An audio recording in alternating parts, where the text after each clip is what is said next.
I recently had a breakthrough political conversation with someone who has a very different ideology than me, and I want to share it in case you can use some of these tenets and best practices in your own life to have better conversations.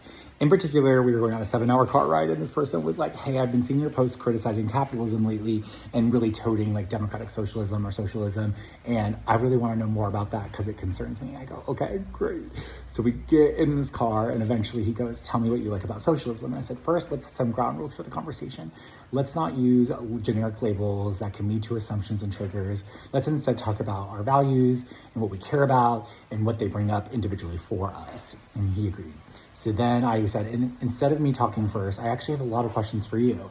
You really need to ask lots of questions when you're in conversation with people to make sure that they can express what they're feeling and thinking, and you can help them feel heard first. So I said, hey, when you hear the word socialism, I'd love to know what comes up for you. I'm sensing a little bit of fear or concern in that, so I'd love to know where that kind of connects to. And second, I'd love to know if you see any shortcomings with capitalism or areas where capitalism isn't serving us. What was great about that conversation is, one, I found out that generally he has this deep-seated fear that there's elements of this left-leaning Democratic Party that want communism.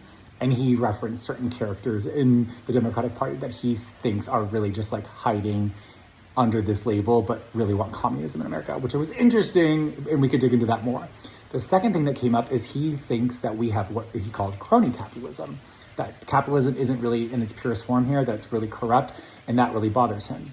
And that was something that we both agreed on and could center in on. After I dug into a lot of that with a ton of follow-up questions and trying to help him feel heard, I pivoted to kind of sharing what I meant, which is, hey, I think healthcare should be affordable for everyone. I think that education should be free through college. I think that housing should be affordable and accessible to everyone. I think that food should be affordable and accessible for everyone. I just went through all these tenets, and then we dove into each of them individually. So instead of using labels, instead of talking about politicians, instead of talking about failed policies, we started to talk about like how we envisioned the world. And it was really productive. We didn't always agree on everything, but it was intellectually interesting.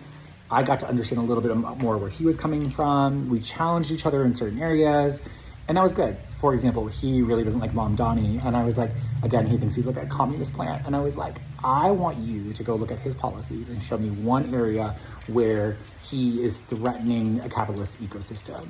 Like, yes, he's gonna provide some government-run grocery stores and stuff, but there will still be private grocery stores. Yes, he wants buses to be free, but there will still be private transportation to get around. Like, show me one thing and we can discuss. So it was great.